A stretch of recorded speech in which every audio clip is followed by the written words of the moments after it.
Jai Hind. So, friends, in the last session, we have discussed the real meaning and significance of notes making. Now, in today's session, we will discuss that what is the best strategy and plan to make our notes. जब भी हम किसी exam की preparation करने बैठते हैं तो हमारे माइंड की एक टेंडेंसी रहती है कि हमें किसी टॉपर के बने बनाए नोट्स मिल जाएं। अगर तो आप वो नोट्स इसलिए देखना चाहते हो कि जस्ट एक आइडिया ले सको कि नोट्स कैसे बनाने चाहिए तो ठीक है। बट अगर आप वो नोट्स इसलिए लेना चाहते हो कि आपको खुद के नोट्स ना बनाने पड़े और आप डायरेक्टली उन नोट्स में से रिवाइज कर लो या एग्जैक्टली अपने नोट्स उसी पैटर्न पे कॉपी कर दो, तो आपका नुकसान हो जाएगा फायदे की जगह। अब आपको समझना होगा कि मैं आपको क्यों बोल रहा हूं कि आप अपना खुद का नुकसान कर बैठोगे। लास्ट सेशन में मैंने आपको नोट्स का रियल मीनिंग समझाया था कि जब भी आप कोई कंटेंट बुक में से पढ़ रहे हो तो जो चीजें आपके लिए ऑब्वियस हैं, आपके सबकॉन्शियस माइंड में एंटर्ड हैं, वो आप अपने नोट्स में नहीं डालोगे। और जो चीजें आपके लिए नई हैं, नए कॉन्सेप्ट, नई थ्योरी है, उसको आप एक क्रिस्प फॉर्म में, कंसाइज फॉर्म में, अपनी लैंग्वेज में नोट्स में लिखोगे। अब जिस इंसान के आप नोट्स पढ़ रहे हो सकता है उसने वो चीजें जो उसके लिए ऑब्वियस थी, इतनी इंपॉर्टेंट नहीं थी उसके लिए, वो नोट्स में ना डाली हो, और हो सकता है वो चीजें आपके लिए नई थी, इंपॉर्टेंट थी, वो चीजें आपकी मिस हो जाएंगी उन नोट्स में। इसके अलावा ऐसी चीजें जो वो इंसान अपने नोट्स में एंटर कर रहा है, उनमें से कई चीजें ऐसी होंगी जो आपके लिए ऑब्वियस है, तो वो आपके लिए कोई फिल्टर्ड आउट या कंसाइज नोट्स नहीं है, ना ही वो आपके लिए परफेक्ट नोट्स हैं। और उस इंसान ने उन नोट्स में काफी चीजें अपनी कोडेड लैंग्वेज में लिखी होंगी जो कि आपके कई बार समझ में नहीं भी आएंगी, तो आप कहीं ना कहीं बहुत चीजें मिस आउट कर जाओगे और ऐसे केस में अपना नुकसान कर बैठोगे फायदे की जगह। तो बेस्ट स्ट्रेटेजी यही रहेगी कि आप खुद के नोट्स बनाओ और उन्हीं में से बार बार पीरियोडिक रिवीजन करो। अब हम आते हैं इस पॉइंट पे कि नोट्स बनाने कैसे हैं। आप नोट्स दो फॉर्म में बना सकते हो, सॉफ्ट कॉपी बना सकते हो, हार्ड कॉपी बना सकते हो, जैसे भी आपको कंफर्टेबल है। सॉफ्ट कॉपी आप किसी भी ऐप पे बना सकते हो, किसी भी सॉफ्टवेयर पे बना सकते हो, जिसपे भी आपको कंफर्टेबल हो। हार्ड कॉपी आप अपनी लूज शीट्स पे बना सकते हो। मैं लूज शीट्स क्यों बोल रहा हूँ, बहुत इंपॉर्टेंट चीज है। जब भी आप कोई प्रिपरेशन कर रहे हो तो इनिशियली आप जो कंटेंट पढ़ते हो वो बेसिक लेवल का कंटेंट होता है। एक बार आप प्रिपरेशन अपनी बेसिक लेवल पे प्रिपेयर करते हो, फिर उस पर मीडियम लेवल पे जाते हो, फिर एडवांस लेवल पर जाते हो, तो आप अलग अलग रिसोर्सेज को रेफर करते चले जाते हो। तो आपने अगर मान लो कोई पहला चैप्टर पढ़ा है, पहला कॉन्सेप्ट पढ़ा है, आपने वो बेसिक लेवल पर पढ़ा है, उससे रिलेटेड आपने नोट्स बना लिए, आप सेकंड चैप्टर पे चले गए, उससे रिलेटेड आपने नोट्स बना लिए। अब आप अगर लूज शीट्स पे इनको बनाते चले जाओगे तो लेटर ऑन जब फर्स्ट चैप्टर का एडवांस कॉन्सेप्ट आप पढ़ोगे, उसका एडवांस लेवल प्रिपेयर करोगे, तो आपको कुछ और नई चीजें इंपॉर्टेंट पता चलेंगी जो कि आपके लिए नोट डाउन करनी बहुत जरूरी है।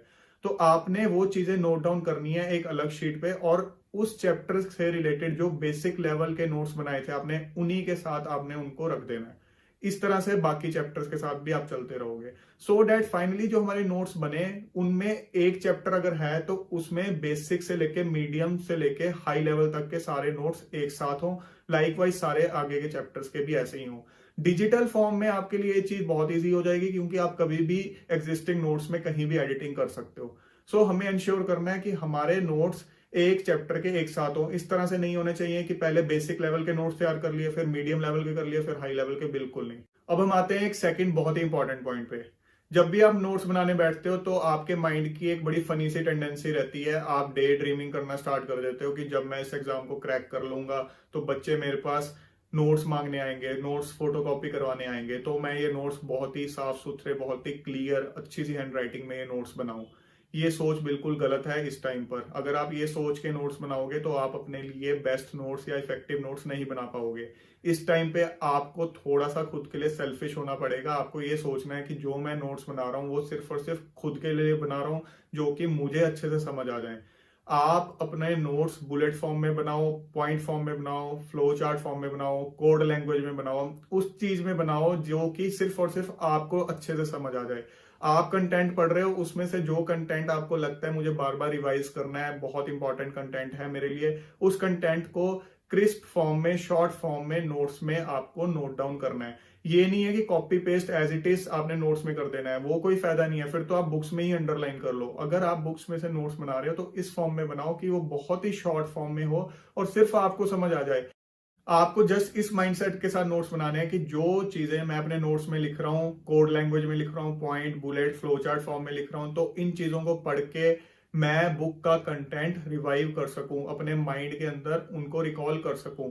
सो ये सोच के आपने नोट्स बनाने हैं और अपने हिसाब से नोट्स बनाने हैं। आप इन चीजों के लिए खुद के लिए बेस्ट हो। आपको किसी से पूछने की जरूरत नहीं है कि कैसे नोट्स बनाने हैं। आपको इंश्योर जस्ट ये करना है कि नोट्स जो हैं वो आपके बुक वाले कंटेंट से बहुत ज्यादा शॉर्ट फॉर्म में होने चाहिए, अदरवाइज नोट्स का कोई बेनिफिट नहीं है। सेकेंडली, सारे इंपॉर्टेंट पॉइंट्स जो आपको बार बार रिवाइज करने हैं वो आपके नोट्स में कवर हो जाने चाहिए। सो आपके लिए एक बुकलेट ऐसी तैयार हो जानी चाहिए जिसको आप रिवाइज करो तो आपको इतनी तसल्ली हो जाए कि मेरे बुक में जो भी मेरे लिए इंपॉर्टेंट चीजें थी वो सब कवर हो गई हैं। आपको दोबारा बार बार बुक्स खोलने की जरूरत नहीं पड़नी चाहिए। हाँ, ये जरूर हो सकता है कि आप नोट्स के अंदर ये मेंशन कर दो, अगर किसी पेज पे बुक के कोई बड़ा टेबल बना हुआ है, कोई इंपॉर्टेंट फ्लो चार्ट बना हुआ है जो कि नोट्स में दोबारा आपको कॉपी करना आपको सही नहीं लग रहा है, तो उस पेज नंबर को मेंशन कर दो कहीं कहीं बीच में कि इस पेज नंबर पर ये डायग्राम बना हुआ है, ये फ्लो चार्ट बना हुआ है, इसको मुझे रेफर करना है। वो चीज ठीक है, बट एज इट इज पूरा कंटेंट कॉपी करना वो चीज बिल्कुल भी सही नहीं है। कुछ स्टूडेंट्स की टेंडेंसी ये भी रहती है कि नोट्स इस फॉर्म में बनाएं कि किसी भी टॉपिक को अगर पढ़ रहे हैं तो उससे रिलेटेड क्वेश्चन सोच लें और उसका आंसर लिखें, वो नोट्स हैं। नहीं, नोट्स उसको आप नहीं बोल सकते, वो आंसर राइटिंग प्रैक्टिस है, वो एक अलग एस्पेक्ट है। वो आप तब करते हो जब आपकी प्रिपरेशन एक बार एटलीस्ट कंप्लीट हो चुकी है।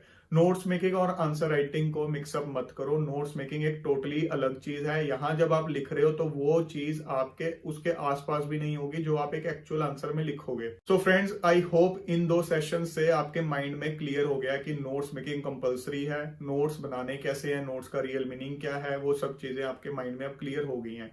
अगर स्टिल आपको लगता है कि अभी भी कोई पॉइंट मिसिंग है, आप चाहते हो उस पॉइंट को कवर करवाना, तो आप कमेंट्स में मेंशन कर दीजिए। जरूरत मुझे लगी तो डेफिनेटली एक और सेशन मैं इस टॉपिक पे बना दूंगा। So friends, never ignore the importance of notes making. Do make your notes while you are preparing for any exam. So keep working hard, stay fit and healthy. जय हिंद।